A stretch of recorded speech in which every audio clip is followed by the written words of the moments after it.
Well, here we are. The big one. The game in the series that even to this day is still considered by most people the gold star, the shining achievement of what a good Sonic game can truly be, and really what any game should be trying to strive for when it comes to a top-notch quality experience. It goes without saying that this Hedgehog has quite literally been on a roller coaster of ups and downs, and because of it, there's been this discussion that pops up a bit as to whether Sonic has ever been good or not. And to me, Sonic 3 and Knuckles has always been that game that stuck its middle finger in the face of that argument as if to say, I exist. Why the hell is there even a debate in the first place? And don't you try and ignore me. Is it safe to say it's a flawless game? No. It does have a few issues, but every great game has at least a couple things that can be fixed or improved upon. That's just reality. But as usual, thank you for joining me as I talk about another one of my favorite games of all time, Sonic 3 and Knuckles.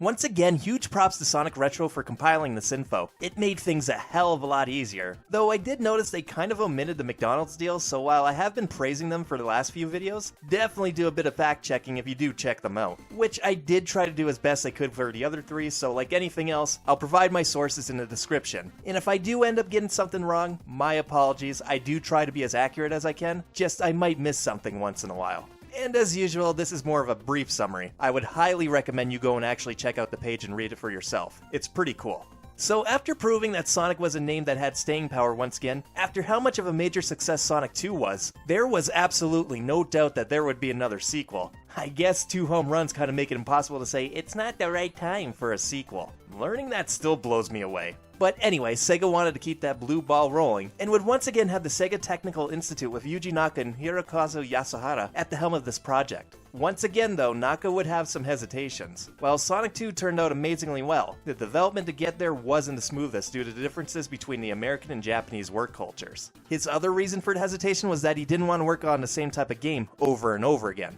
So with 2 major successes under his belt, and Sega knowing just how important a successful third mainline Sonic title would be for the Mega Drive, Sega agreed to promote Naka to producer, as well as being allowed to work primarily with the Japanese staff of STI this time, wanting to avoid any unnecessary drama that ensued last time. This ensured Naka had practically full freedom and control to make the game he wanted to make, while the American side of STI would go on to make their next game, Sonic Spinball, a story for another time. At the beginning of development, Yuji Naka was very interested in using a new chip-based technology Sega was working on to be their answer to what Nintendo FX chips could produce, hoping to develop a game that allowed Sonic to roam this new world in a 3D landscape. It would have been an isometric 3D world, similar to Sonic Labyrinth or the later Sonic 3D Blast. Sega denied Naka to use this as the new technology would not be ready for use before they wanted Sonic 3 to release. And really, probably the best decision that could have happened here. Not that I hate 3D Blast, but nope, we did not need that replacing Sonic 3. Plus, apparently, the only game that ended up using that chip was the Mega Drive port of Virtua Racing. Looked like it ran a bit better than Stunt Race FX, so I'll give it that, but thank God. I could only imagine how Sonic 3 would have aged in that engine. So after that fell through and it was decided to do 2D once again, plans would be figured out, with Naka and Yasuhara wanting to create a larger game than any game in the series to date, and wanting to match the scale they originally intended for Sonic 2. While ambitious for its time, there was at least one person at Sega Technical Institute that felt it might have been too ambitious. That would be one of the directors and executive coordinator of Sonic 3, and later Sonic & Knuckles, Roger Hector. There were so many creative ideas that it would take too much time to develop such a massive project. The team brainstormed up to 2 games worth of material initially, and it was decided before the alpha stage, I think, that it would make more sense to split it into 2 games. Now though, while it was decided early on that the game maybe needed to be split in half, how they would go about it was still a mystery at the time. But despite that, material for both games developed side by side. Clearly nothing was going to hit the chopping block if it could be helped this time. Interesting to hear that this might have always been 2 separate games. I mean, I know why it ended up as it did, but it's still fascinating to know that this could have always been the case, at least according to this page. Much like Tails in Sonic 2 and Amy and Metal Sonic in Sonic CD, it was once again decided that a new character should be introduced for this world. And once again, an internal competition was held to see who could come up with the best design for this new character. The winner of this contest would be Takashi Yuda, and thus Knuckles was born. Though not how you know him today. Knuckles was originally meant to be another one of Sonic's friends, but would later be decided to become Sonic's rival as they felt he would be an interesting obstacle for Sonic to overcome. Knuckles also didn't originally look like he does today. This was due to a children-oriented focus group, where the kids seemed to love the design, but the colors of Knuckles wasn't very well received. He was meant to be green originally, and thanks to this research, he would become red like we know today. Also, that white thing around his neck, originally it was supposed to be the Nike swoosh logo, as Sega was once again wanting to market their big game in as many different ways as they could, and this was a show of goodwill to said marketing deal. But the deal fell through, yet this element to Knuckles has stayed ever since. I never knew this, and now I can't unsee it. He probably undercuts Sega himself and makes millions for each game he's in, the fucking walking advertisement. So, development began in January of 1993 with a strict deadline of February 1994, as Sega and McDonald's would launch a major promotional campaign in America that took major precedence. While there was the possibility of having to split the game up into two, the team were still dead set on making this game huge and with a deeper story to expand on this world. Which, I mean, mission accomplished since these zones would almost triple the size compared to what came before. But with that deadline, and having no way to delay the game due to that damn McDonald's promotion, the team had to make the decision to split that game in half, so that Sonic 3, in massive air quotes, would launch on time on February 2nd, 1994 in North America. And it was successful. It managed to sell over 1 million copies in the US alone, and was generally well received by fans, though some savvy players were noticing some weird things, such as how Knuckles looked like he should have been playable, or that there were certain paths blocked off. Not to mention there was only 6 zones compared to Sonic 2's 11 zones. Of course, hindsight is 2020, as 8 months later, Sonic and Knuckles would release worldwide, sporting more zones, more special stages, Knuckles is finally playable, and this fancy new cartridge that allowed players to lock on to Sonic 3, allowing the team to give players the chance to play Sonic 3 as it was originally intended. This wasn't the only feature to be promoted, too, knowing that due to this promotional deal, consumers were essentially having to buy the same game twice, so to try and make up for this, the teams decided to extend this backwards compatibility to Sonic 2, which allowed Knuckles to be playable in that game, alongside a couple of tweaks to help better integrate him into a game that he was never intended to be in originally. Sonic 1 was also considered for this, but due to time constraints, this idea had to be dropped, and instead, Sonic 1's lock-on compatibility led to a full-scale version of Blue Sphere with this many levels. I mean, holy hell, technology can be scary sometimes. But before I continue, it's kind of amazing how times have changed when it comes to this stuff. Like, Sega literally made people pay twice for what was supposed to be one game. Like, sure, the lock-on cart was pretty rad, and even now it still is. But to chop the game in half because you didn't want to delay it due to a licensing deal with Mickey D toys? It's actually really scummy when you think about it like that. We live in an era where people get pissed when they find out that complete content was locked behind a DLC paywall, especially if the base game feels lacking. And I mean, rightfully so. But could you imagine Sega or really any company getting away with that if they did that now? Good fucking luck. I mean, I guess games like the Telltale Walking Dead series and Resident Evil Revelations 2 did something kinda like this, but each episode would only cost a percentage of a cheaper game price anyway, and it was known up front. Sega actively withheld info on Sonic and Knuckles' existence until June of 1994, even back then with how hard it was to get knowledge like this unless you were in the loop. And I wonder why. Like, again, that's just scummy, man. And I imagine Sonic 3 and Sonic and Knuckles were sold for full retail price. I mean, if you were to rationalize it as each game had about the same amount of content as Sonic 1, then I guess you could justify it that way. But it really is weird to think about a feature that so many people have fond memories of, yet it would be torn apart in this day and age if something similar happened. So I do feel it needed to be said here, but anti-consumer practice or not, lock-on technology was the coolest goddamn thing ever. The obvious was through that you got to play the full game in one go, but it really did feel like it was an enhancement for this game. You got to play as Knuckles in the first 6 zones, and you could play as Tails in the and Knuckles portion. You got access to the Super Emeralds, and you could save your data on the second half of the game too. Even now, it's actually really impressive tech. Even more so when you found out it was compatible with Sonic 2. Like, sure, Sonic 1 giving access to a fully fleshed out Blue Sphere mode was really nice and a fun bonus, but getting the ability to play as Knuckles in Sonic 2, and having minor improvements like easier special stages, and keeping your rings after each stage, then adding new item monitors in places that only Knuckles could acquire, that was really exciting back in 1994. It was essentially DLC way before DLC would ever be a thing on consoles. Hell, up until the 7th generation, the only way your game was getting new content was either you bought a brand new version of that specific game, Separate Ways from Resident Evil 4 is a great example of that, or it was some weird thing a developer would do like giving out a shiny Zigzagoon at certain retailers that somehow also updated your Pokemon game to fix a bug when it was linked to your game card. It's honestly a shame that this was the only game that ever used lock-on. Back then, Sega could have probably made a killing releasing new games that had special perks for their older titles. Well, and that's Sega for you. Great ideas that end up getting ignored, or they botch it a lot of the time. The last thing I wanted to get out of the way before I just focus on the actual game was the music and its development. At this point, I can't overlook something like this because it's damn near as important and fascinating as the game development itself. So, unlike the first 2 games, the music would not be done by Masato Kakama. Oh, Jordan, Jesus Christ. Learn how to fucking spell check. Oh my god. Basically, the dude wanted more money, and I guess royalties to these new compositions if they were to be used in any future Sonic titles. And I mean, I don't blame him, he did phenomenal work on Sonic 1 and Sonic 2's soundtrack, where even to this day they are still some of the most beloved soundtracks in gaming as a whole. But Sega declined and decided to look elsewhere for the music needed in Sonic the Hedgehog 3. And it does show. It's very distinct when compared to the first two. A shame it had to end like this for Why do I keep writing fucking Kaka? I am so sorry, Mr. Nakamura. Not Kakamura, Nakamura. But anyway, I'm not gonna pretend like the soundtrack was worse off, because this soundtrack is just as amazing. Hydro City, Ice Cap, Sandopolis, Lava Reef and Hidden Palace Zone, the new version of Death Egg, and both the final boss and Doomsday Zone music, I can just listen to these tracks on repeat for hours. I might not state it enough as I probably should since I'm probably the biggest casual music fan ever, but when it comes to video games, you have a track that resonates with me, I'll endure any potential BS the game is throwing at me, like it can make all the difference. And it's such a damn shame that this game in particular has been in a state of limbo for Christ, almost around a decade now due to issues with the soundtrack.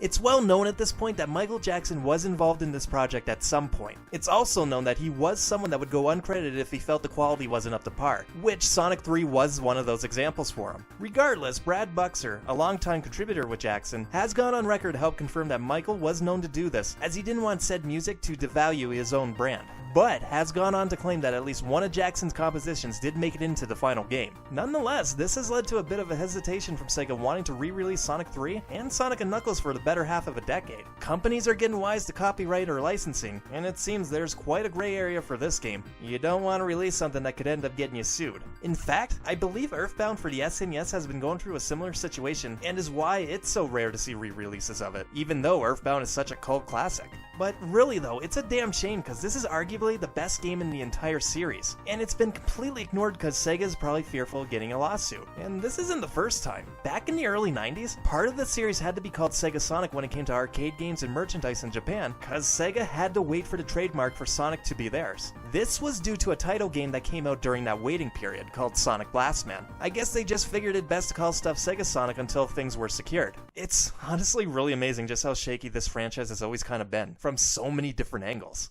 So what's the true reason here when it comes to the music?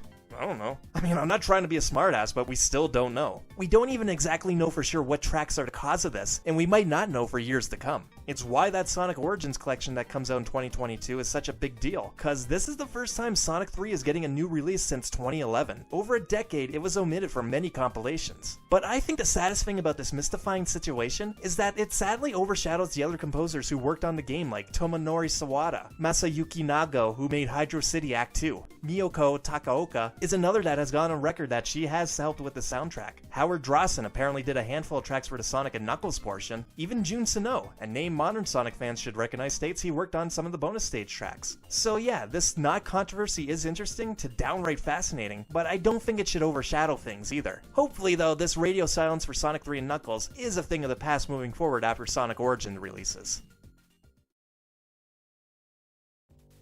So like Sonic 1 and Sonic 2, the footage is going to be based on what I consider to be the best version, but I'm still going to treat it as if I'm talking about the original. But really, the original was just so good to begin with that I don't think I'm going to have many opportunities to really point out the differences. Angel Island Revisited is a mod for Sonic 3 and for now is, in my opinion, the best way to play this game. You have widescreen support, better frame rate, a good amount of quality of life updates like Lead and Tails have a super form if you want it, added achievements which if you achieve enough of them, you can unlock cool things like giving Sonic the ability to use the drop dash and Super Peel alongside his Insta-Shield, plus a boatload of options and tweaks to customize the game how you want to play it. Like, I'd be here forever naming them off. So for the sake of authenticity, I didn't really turn anything on other than making it possible to get Tails to pick up Sonic without needing a second controller, and I blurred the background graphics because I mean, look at this. It makes these levels look so much bigger and vast. It's such a cool effect. But yeah, other than what I pointed out, I didn't mess with the settings. Well, except for changing the item monitors to look like Sonic 1 and Sonic 2 versions. So anyway, this game's plot takes place right after the events of Sonic 2. After the defeat of Robotnik and his Death Egg, it began plummeting back down to Earth, but on the way there, its plummeting path was directly in front of a floating island that was thought only to be a legend.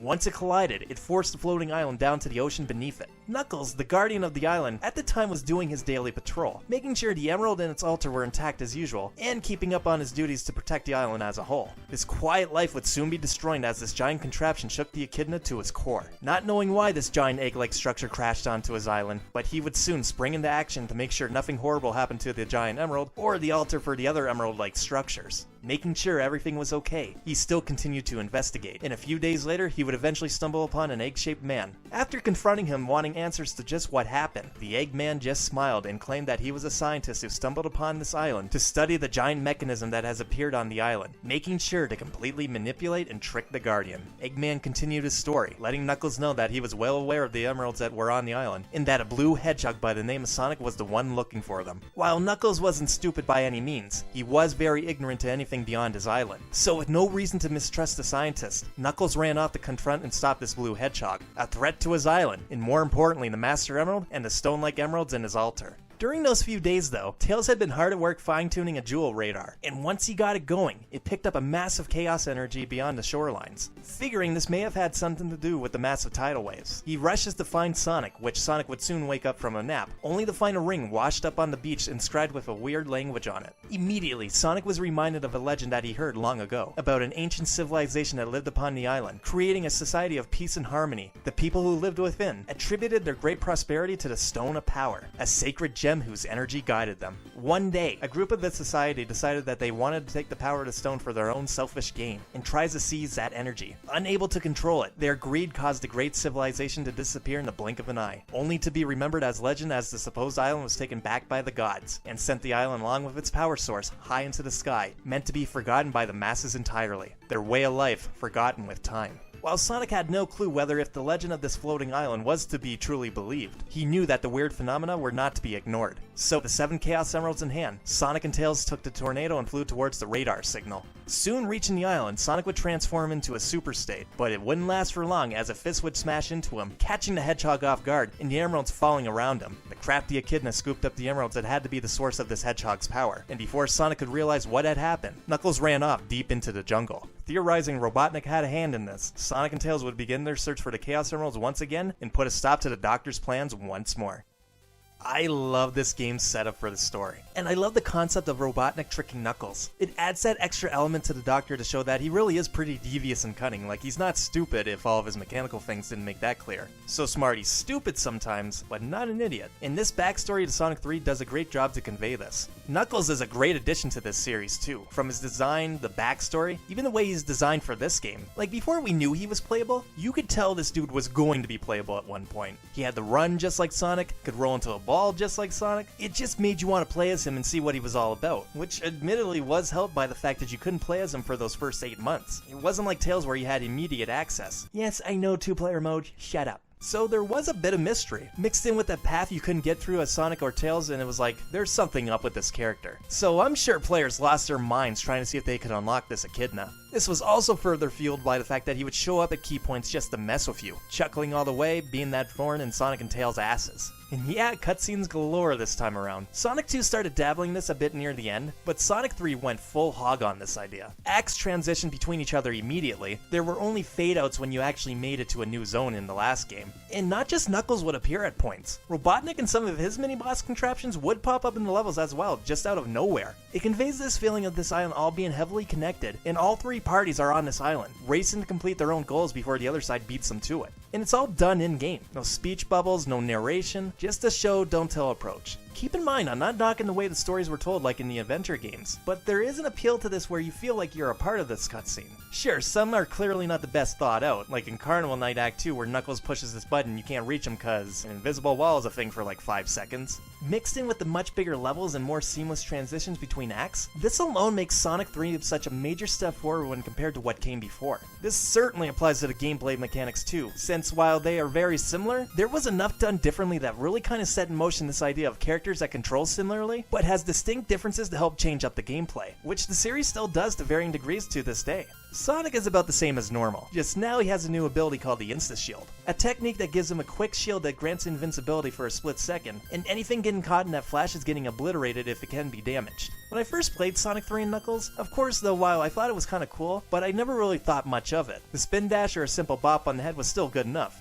but don't be an idiot like me and sleep on it for as long as I did. Once you get a handle on the timing, you're gonna feel like a total badass once you start doing this consistently. It makes Sonic a bit more skill-based, since he doesn't really get those abilities like Tails and Knuckles do to make him stand out immediately. In fact, Sonic at first glance could feel kinda lacking, but over the years I've come to really appreciate this element to the Hedgehog where he's easily my favorite to play as between the three. It amazes me I made the same dumbass mistake with the drop dash in Sonic Mania, which hey, as I mentioned in the Air version, you can unlock it alongside a Super Peel Out and have it all at once, which how it should be honestly. But that's not to say I dislike playing as the other two. Oh no. I might not come back to Sonic 3 as much as I do Sonic 2, mainly because Sonic 2 is a quicker game to get through. But when I do come back to this game, I'm playing as Sonic and Tails, Sonic alone, Tails alone, and Knuckles. And that's because this was the first time characters actually played a bit differently. Players can actually make Tails fly now. And it's not just some cool gimmick that you forget about, cause level design was thought out well enough and knew to give the two-tailed mutant paths that he could get to that Sonic had no chance of reaching, at least not without the help of Tails.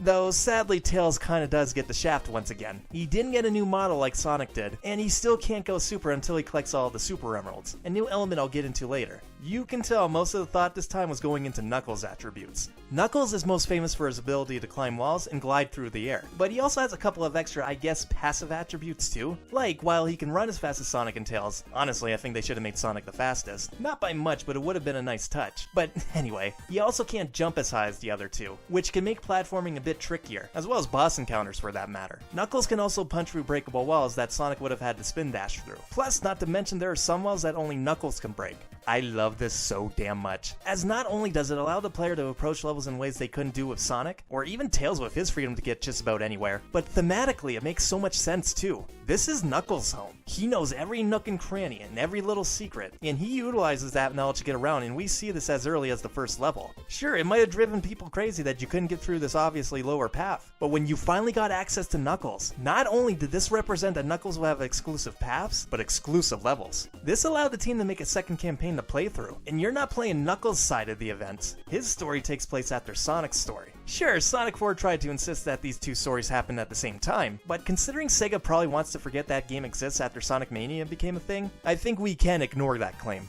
Now, while not every act after this is a unique version for Knuckles, he does get enough of them, and even if it is just the same level Sonic and Tails went through, usually they still gave Knuckles exclusive paths, so that it still feels unique for him. This also applies to his boss fights. This story does take place after the Death Egg falls, but not all of Eggman's robots perished. One of his egg robos were still kicking. In fact, it was another robot of his that became sentient. And this dude does not mess around. If he isn't straight up changing his tactics, then he is much more aggressive, and this applies to a decent amount of the mini-bosses this time around too. Mixed with Knuckles' Gimp Jump, and I'm sure for newcomers, Egg Robo will throw you for a loop. All in all, what Knuckles brought to the table deeply enriched the quality of this game, and in my opinion is the biggest reason why you should never play Sonic 3 or Sonic and Knuckles alone, outside of curiosity. But that's enough about that. One of the new and in my opinion best new features that don't include big things like Knuckles or lock-on stuff was the introduction of the elemental shields. The idea of a shield to protect you from a hit is obviously nothing new for the series. It's been there since day one, and it's in just about every Sonic game you could imagine. But these were a bit of a game changer since they allowed you to approach zones in ways you normally wouldn't do otherwise, since it was an improved version of the standard shield in I do believe every way.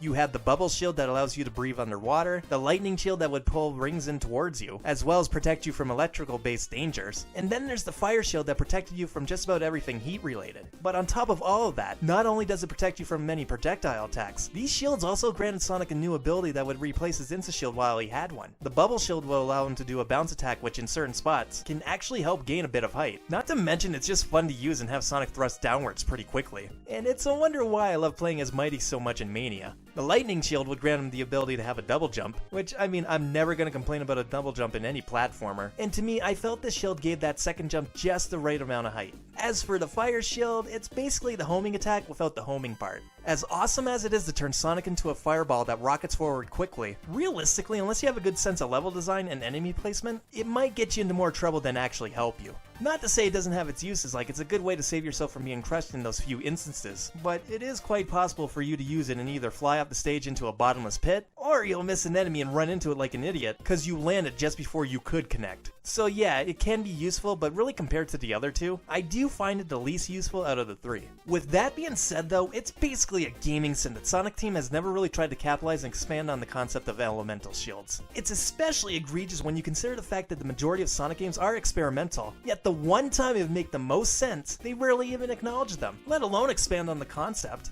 I get it, these little aliens have basically become the new form of power-ups for the new mainline Sonic games. But as fun as they can be, they do have the issue that modern 3D Mario power-ups usually have, where they're more like optional or sometimes mandatory set pieces for the stage you're on. That's where the elemental shields are superior to these aliens in my opinion. They actually feel like real power-ups, and they're not confined to specific stages. Oh sure, some levels obviously benefit more from specific shields, but chances are you'd find a use for all three of them on every stage. Plus, you know, it protects you from a hit. That's kind of important too. Again though, it's criminal that they barely get any attention, let alone getting new ones. Talk about untapped potential, like seriously, it's stupid how many ideas you could make up for shields. The easiest one would be a windshield.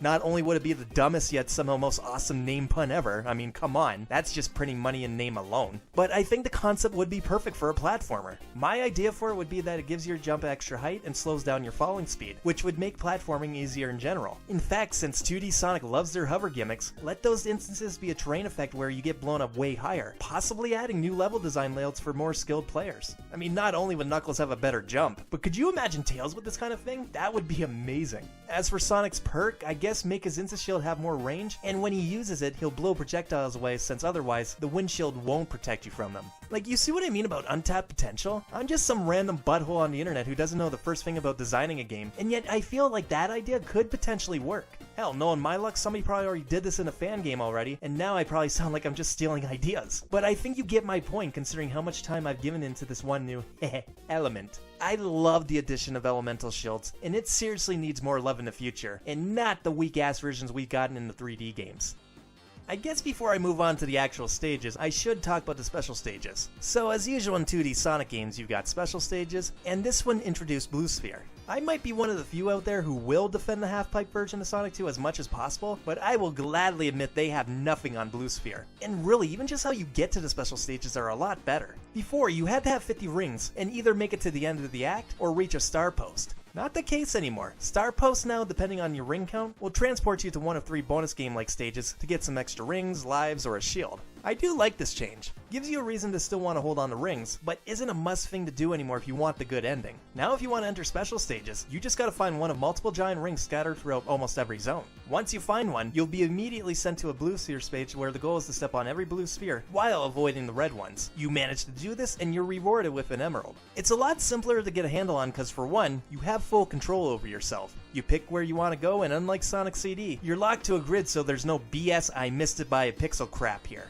The other reason why I feel like this version of special stages is so cherished is because unlike before where things could be a bit of a crapshoot due to shoddy controls or trial and error, these have a bit of a puzzle element to them. Sooner or later you're going to find out if you have a group of blue spheres set up like a box and you run around the outline of it, you can turn them into rings instead of just leaving them red. This is a bit of a game changer for the mode, because now it's like sure, I could just keep going and ignore it, but if you do have to backtrack, you don't want to leave yourself in a crappy spot. Not to mention there's a ring counter for a reason, and eventually you're probably going to try and get that perfect run.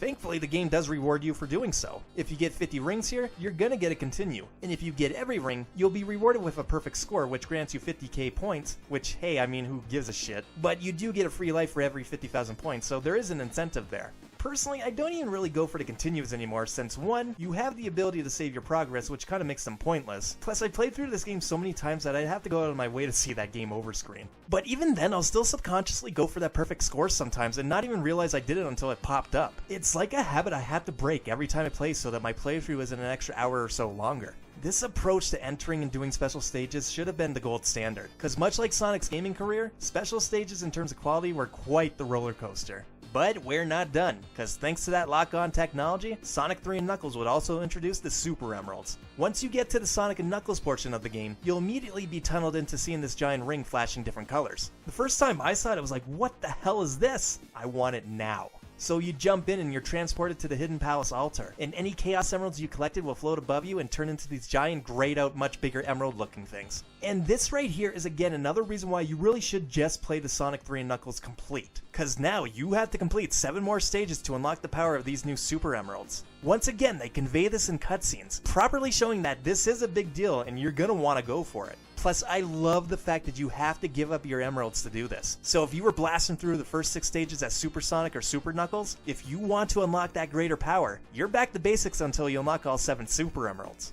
This makes it so that you can't just breeze through the second half. I mean, sure, you could technically ignore it, but if normal emeralds granted me access to a super form that was already busted to hell and back, what in the world would these do?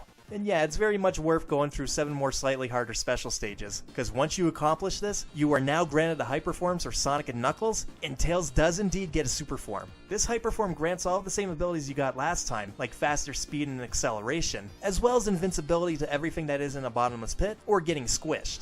Sonic and Tails get to jump higher, and while Knuckles still gets a gimp jump, he does get a faster speed for running and climbing, but now they can breathe underwater as well. Sonic also gets a second homing attack like jump, where he'll rocket forward in the direction you're facing, killing anything that's near. And Knuckles, while he can't jump to save his life, he now causes earthquakes every time he glides into a wall, again killing any enemies nearby. It does make the game's difficulty completely trivial, but it's still one of the best rewards out there as far as I'm concerned. The only thing I don't like about the super forms in this game is it locks you out of using your Insta Shield, Tails Flight, or Knuckles Glide if you don't want to activate it right away. Angel Island Revisited does fix this by making it a different button to activate it, but again, I'm reviewing this as if I was playing the original, and it's something that has always sucked. Kind of amazes me that it still did that in Sonic Mania until a patch changed that. I mean, better late than never, I guess, but that took way too damn long to implement.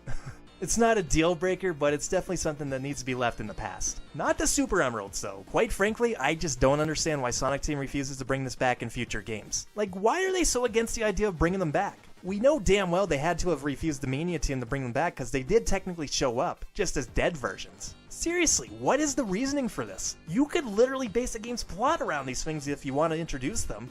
Just copy Dragon Ball again, make it like the actual Dragon Balls where you can only use them for so long before their power drains. And then they'll take a good amount of time before you can restore that energy. Sure, it would probably be a simple plot, but I have no doubt people would like to come back to Angel Island in a new era. This is why, for as much as I love Sonic 3, it frustrates the hell out of me even when you put the Jackson stuff aside, because they still try and pretend like certain elements of this game doesn't exist. And sorry, modern Sonic Team, but you're idiots for doing so.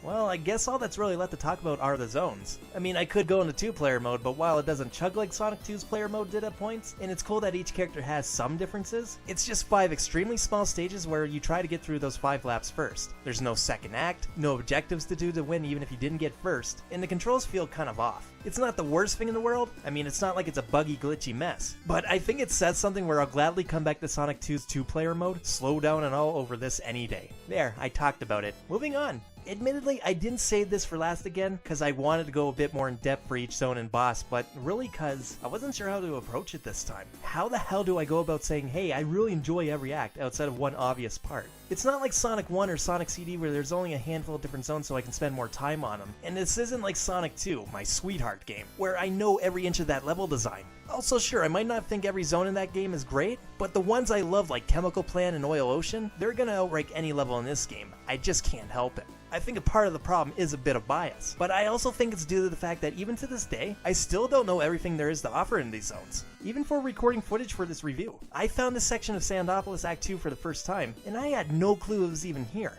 And in its own way, that's a huge positive. And objectively, yeah, these levels are better than anything that came before. But how boring will that be if I just keep saying, oh, I love this level, and this is a great level as well? You know what I mean? Plus, I don't need this episode being as long as the last one, even though I have a feeling it's going to be. So forgive me, but I think I'll just pick a couple of highlights from each zone, good or bad, and just try and wrap this up. If I go a bit more in depth for a zone, then I do. If I don't, then I probably thought the act was just fine. So, Angel Island Zone. What a great first stage to really show off that they're doing things a bit differently this time. Whether it's the big and explorative paths, or showing off a mini-boss that just completely engulfs this lush jungle in flames, it really does play on expectations. While I do wish we could have had a bit more time in the non-burning jungle part, this was a great way to convey to the player that anything could potentially happen in these zones at any time. But even the little things, like having little water segments here and there to show that water won't be just relegated to specific acts or zones. There's the scene with Eggman's warship raining bombs down down on Sonic to try and kill him that way. You know, like we've read the intros in the previous games about Eggman just setting ablaze parts of an island just to achieve his goals, but to see it happen in-game, and this up close and personal, it leaves a great impact.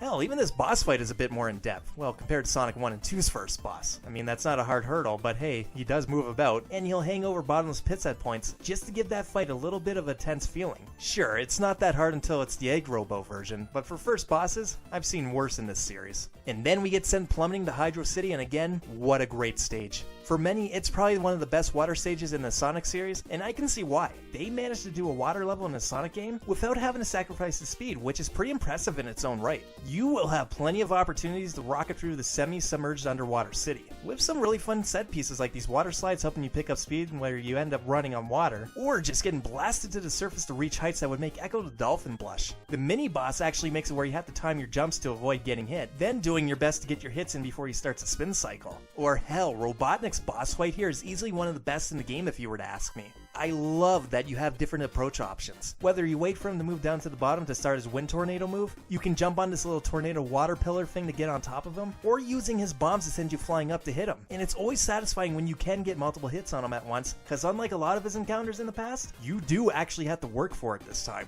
As far as classic Sonic goes, this is easily one of my favorite fights so far. The only real negative I find is when you play as Knuckles and try and glide into the Egg Robo. Your glide basically hits a brick wall and it's like, why?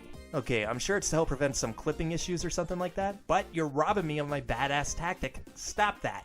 It actually pulls this crap at quite a few places. Always annoyed me honestly, but this is a game issue, not a Knuckles or a boss issue. The only two things I don't really enjoy about Hydro City is that due to the speed you can get here, drowning is pretty much a non-issue even without the bubble shield. But I think it's because Hydro City goes out of its way to make sure you're not underwater for very long. I mean, it's better than Aquatic Ruins in that sense since you can't ignore the water altogether, but for better or worse, if I'm playing a water stage, I do think the threat of drowning should have some presence. But I think this issue gets intensified because Hydro City doesn't incentivize exploration that well. Sure, there's plenty of underwater sections in the zone, but are you really going to stop the cool feeling of running on water just to sink down here and meander around? You might do it once or twice, but unless there's a special stage ring down here, there's never going to be a time where you're naturally going to be led to spots like this. Granted, I know a good amount of people prefer not having to worry about drowning, hence why the stage is probably as popular as it is. That and the debate over how you pronounce the zone's name helps it to some degree. But I'm one of the weirdos that prefer to have the threat of drowning in these games, so I know I'm in that minority. Marble Garden Zone. Not a bad zone by any means, but I don't think it really does enough to stand out either, other than it's a pretty vertical based level. There's a lot of spike stuff here, and it loves its long trail of rings. They really want you to use the electric shield here. I do like the spinning top gimmick here though, so there is that. And the fight with Robotnik was pretty cool. I love the idea of Tails having to fly Sonic in the air to chase Eggman and damage him. It amazes me we don't see the two fight Eggman like this in game more often. The mini boss blows though. Let's just do another version of the Mystic Caves boss fight from Sonic 2. Sorry, I know I'm skimming over stuff like how Knuckles has to fight a different version of the Act 2 boss, which was a nice touch in its own right since he doesn't have Tails to fly him around, but the Sonic and Tails version is just so much cooler. Not to mention with Tails alone, it's actually got a nice challenge to it since you can only damage Eggman with its helicopter butt. But yeah, probably my least liked zone in the game. I don't hate it, but compared to everything else, it feels basic. Carnival Night Zone. I don't even think it needs an introduction at this point, as it was one of the biggest potential brick walls for players of the 90s, which I have no doubt ruined this great experience for a lot of players for a long ass time. Which is a bit of a shame because the zone itself is probably one of the best in the series in my opinion. It's a big, vibrant, and colorful zone with many opportunities to fly through these acts with fun visual gimmicks and plenty of exploration. Like straight up, if you haven't obtained all 7 Chaos Emeralds yet, well you're probably going to get them by the time you're finished with Carnival Night. Musically, I always dug both versions, whereas the bosses, I mean, Knuckles doesn't even have an Act 2 boss. And when you do fight Robotnik as Sonic here, well, I just feel it's a much weaker version of the Hydro City Act 2 boss fight. Not to mention, I tend to just supersonic this dude out of existence. That is, if you ever knew how to get past this part. Screw these spinning barrels. I've ranted about this before in my older dirtbag gaming days, and while it's one of those things once you figure it out, you'll certainly never forget it, it's still one of the biggest what the fuck moments in gaming ever, and not in a good way. Get to Act 2 and for the majority of it, it's fine. In fact, I really appreciate that they added water here when it didn't really need to be a thing. But why did they do this? There's never a time in either zone that shows you can manipulate the non-moving spinning barrels with the D-pad at any point. And where you would need to know this knowledge, it does nothing to tell you it's possible. Hell, some stationary barrels don't even let you do this anyway, so it's not even fucking consistent. I know I'm not the only one, but this prevented me from experiencing Sonic 3 and Knuckles as a whole for the longest time for my Sonic and Tails playthrough. In fact, the first time I got past it, it was by pure luck, as I somehow clipped through the wall and fell through it after spending hours doing the stupid jump way, which I think it's possible to do it this way, but it's fucking torture. Nonetheless, I don't think I could have saved that game any sooner when I finally saw Ice Cap Zone as Sonic for the first time. I couldn't even imagine renting Sonic 3 when it came out, and couldn't get past this part for such a dumbass reason. At this point, I can't even fully rage at it anymore, cause I'm just so numb to the idea now. Such a great stage ruined by such a stupid decision. If there is one update the Sonic Origins collection can do, it's just getting rid of it entirely. Ugh, whatever. We're on to Ice Cap Zone, and surprisingly the first snow level for the Genesis games, and I love this stage. There's nothing really too distinct about it. In many ways it is kind of basic when compared to other levels, but that just goes to show how strong the theming and music is. Ice Cap's music is easily top 3 favorites for me. Plus it started as another great example of showing off an in-game cutscene, getting the snowboard down a cliff and actually being able to jump at points to get some air. And all in all, it's just a really pretty looking stage. Some may think it's a little basic when it comes to its colors, but a full-on blue and white stage, it's very striking compared to a lot of stages. Ice Cap needs to make more appearances honestly if previous stages have to come back in future games.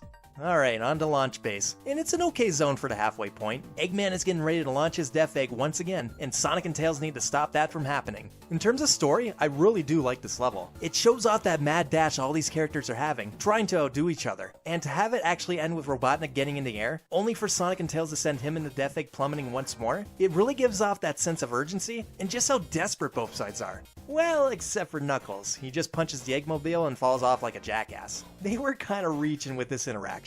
Like, are we sure he isn't actually a moron? Nonetheless, it does kinda suck that Sonic and Tails normally lose out on fighting Big Arm when it's the and Knuckles version. Which, hell yes to the Angel Island Revisited mod that lets you face both fights just like you could in Sonic 3 alone. But other than that, there's really not too much for me to say here. Just be careful with this part. It's literally the only time I've ever drowned in Sonic 3. Don't be an idiot like me and not land on the pad. It is weird though that the non-water level actually made water a challenge for a bit. But anyway, eventually Sonic succeeds and once again is able to send the Death Egg flying back down to Angel Island, and the heroes plummet down with it into the Mushroom Hill zone, and now we enter the Sonic and Knuckles portion of this game.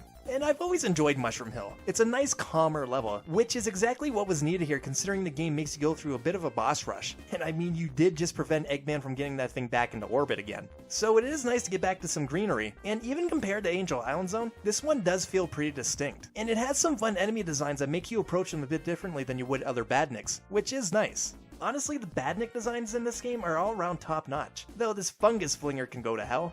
I think the aspect of Mushroom Hill Zone that I appreciate the most though, is that much like the first zone, though not as drastic, the palette changes twice and I always felt it was visually striking. The boss fights are okay. The Golden Axe reference on the mini-boss is a nice touch. And while easy, having to constantly run for this boss fight does help it stand out from the others, so there is that at least. Flying Battery is a highlight though, especially considering that it's just a different take on Wing Fortress Zone. And it's actually nice to be on the inside for a change for more than just a quick boss fight. It gives you the chance to blast through sections, has some fun set pieces like these air spiral things, plus whatever these are.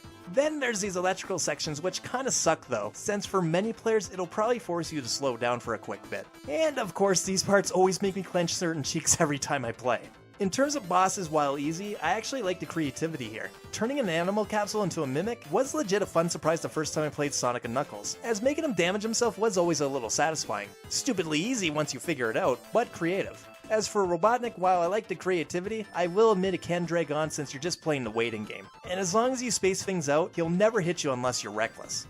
Alright, Sandopolis. Probably the longest zone in the game. Just thank God I tend to really enjoy desert levels, and it also really helps that the music here is my favorite for Sonic 3 and Knuckles, hands down. But once again, it's got some fun set pieces that kinda take longer than it needs to. Plus, having to push these blocks or switches can eat up time, which is a bit of a problem considering this is the zone where it's very possible to time out if you don't fully understand the level layout. Again, thank you Angel Island Revisited version for speeding these things up a little bit. The Scorpion Badniks can blow me though. 20 plus years later and I still manage to get hit by these little pricks. The boss of Act 1 is a goddamn joke though and is easily the worst in the game. It's not even close. Hell, it's possibly a contender for worst in the series due to how dull it is and how you can literally have it kill itself. Definitely a low point in terms of bosses. Act 2 though, while being way too long for its own good, I love the gimmick here. this pyramid will become haunted with ghosts attacking you after a certain point when it gets really dark inside, so you have to keep the lights on whenever possible. Not only is this a fun idea, but it also helps double as like a bit of a horror Halloween themed stage too. Plus, this is one of those stages where its second stage is visually different, this time being inside the pyramid itself. And true to pyramid theming, it can be a bit of a puzzle trying to navigate and find the correct path at points, which I have no doubt the slide at the beginning tripped some people up at first. I know it did for me as a kid, and I have no doubt is probably the main reason why people have timed out legitimately here. While some will criticize the length of this act, it's actually a bit of a balancing act for the series when it comes to this stuff. You don't want it short, but you don't want it to go on forever either. And for Sandopoulos Act 2, while maybe I'm biased, I don't mind it here as a one-time thing, and I'm sure that's probably because of the music. Despite that though, I completely understand why others aren't the biggest fan of this level's length. Mixed with its vertical looping that can have you running in circles, as well as praying you're quick enough to get past through these rising sand moments and get through these doors, it can be hell for a newcomer. Robotnik's boss fight here feels like a bit more of a challenging version of the Death Egg robot. Just you have rings, which makes it no challenge at all, so yeah, guess what, I'm rolling with it. So just be aggressive and keep hitting him, and Eggman will be down for the count once more as you now start to approach the beginning of the endgame as you make it to the Lava Reaves zone.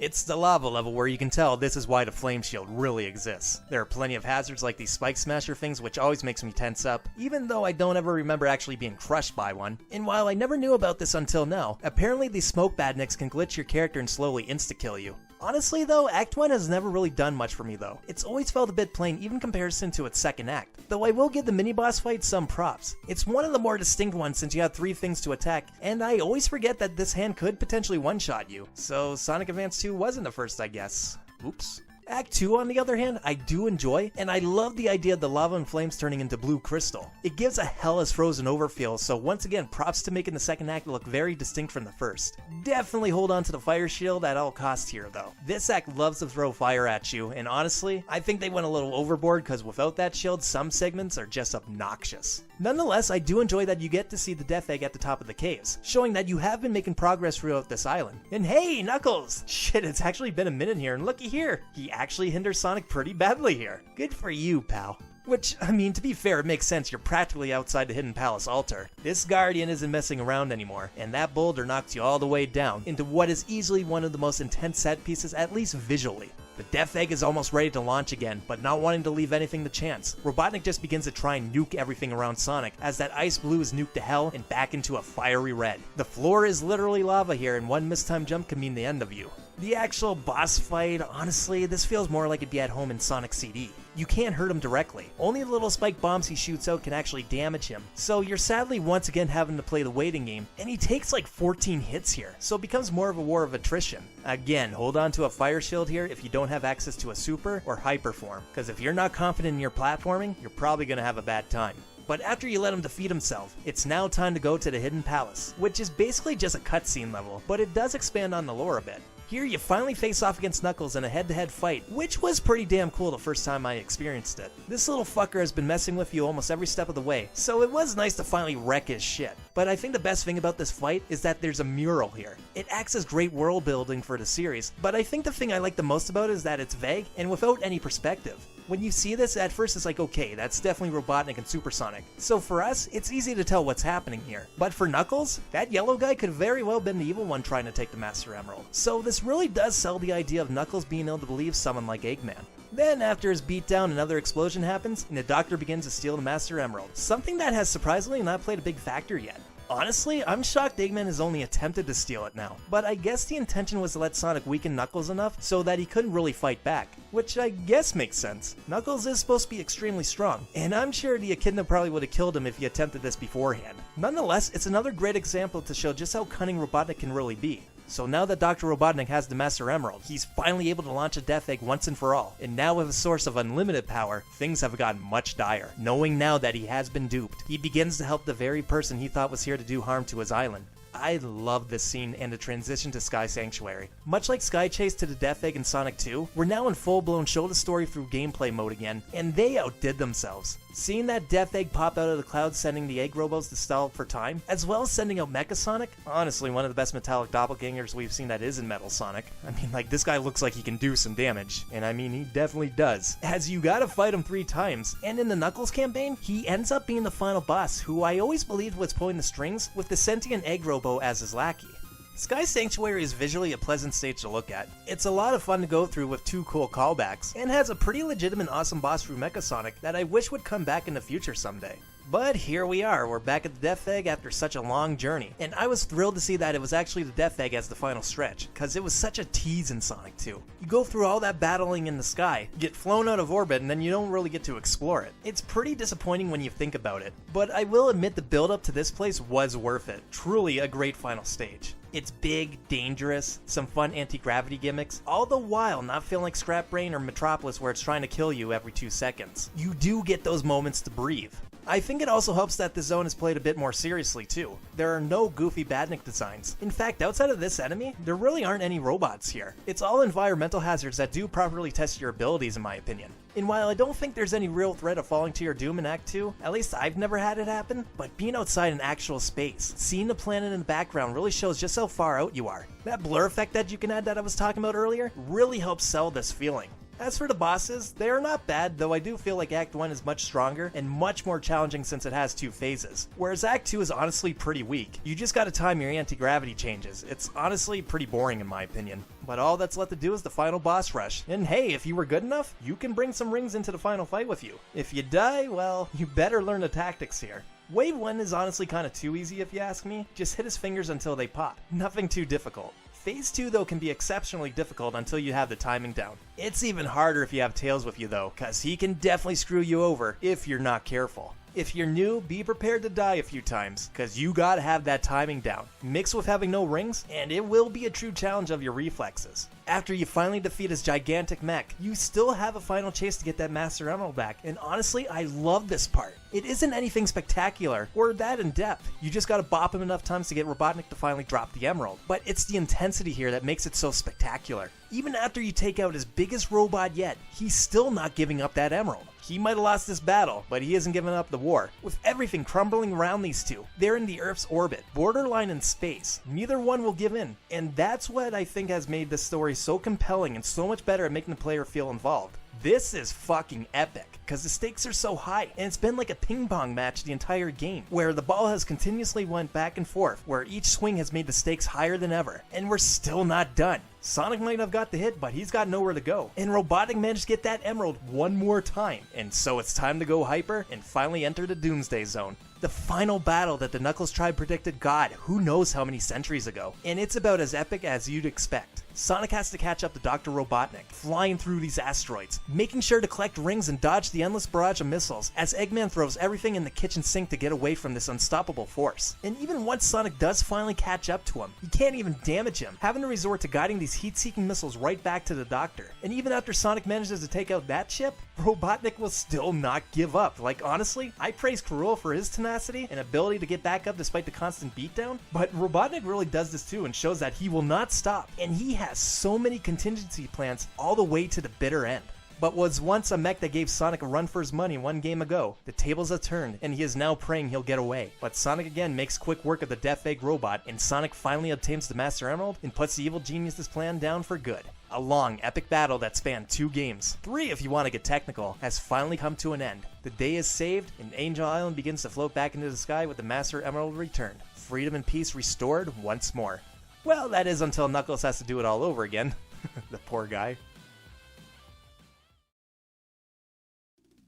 Oh man, what an experience. The Japanese side of Sega Technical Institute wanted to make something bigger and grander, and a job well done. For a game in 1994 that had no spoken dialogue, they nailed it on so many fronts. The gameplay was updated enough to set it apart from the previous entries, the zone choices were great, the majority of bosses were fun or at least creative in some regard, and with both games combined, you got 2 campaigns that felt different enough. There is so much to love about Sonic 3 and Knuckles that it's honestly kinda sad that this did have to be split up, since I'm sure back in 1994, it wasn't as easy to experience this title the right way. And while on their own they're decent experiences, you really are doing this game and yourself a disservice if you've never played Sonic 3 the way it was always meant to be played. I might have a nostalgic bias and will always like Sonic 2 just a little bit more, and yes, I do admit I have a bias. That's my gaming sweetheart. And while I do understand why others who might not have that kind of bias still prefer 2 over 3, since 2 is more digestible since you can get through it much quicker, and the pacing is a bit better in my opinion. But while I and some others might like Sonic 2 more, I have no problem saying that Sonic 3 is the better game by leaps and bounds, as it should be for a sequel. It's just a shame this ambition to make a Sonic game as great as possible isn't always shared by other titles. But it's games like this that'll prevent me from ever truly giving up on this blue Hedgehog, because it's games like Sonic 2 and especially Sonic 3 that shows the potential of this series. And honestly shows why this mascot that was originally designed to take down Mario has managed to stand the test of time. Realistically, Sonic shouldn't have gotten so many chances over the years, but despite all the bullshit and mishandling of this series, it's easily some of the greatest gaming experiences ever in my opinion, and he's left his mark on this industry for better or worse. So I'm glad I was able to finally get my full thoughts on these games, and finally discuss a series that means so much to me. But I do think it's time to take a little break, and I'll do the adventure games a little bit later, because I want to move on to other stuff. I will cover them in the near future, but not quite yet. But really though, thank you for joining me on this mini marathon, as it was a lot of fun to do. I wasn't expecting these to be so long, but I should have known better. Sonic is a big deal for me. But until next time, you guys have a great day or night or whenever the hell you watch this, and I'll catch you next time.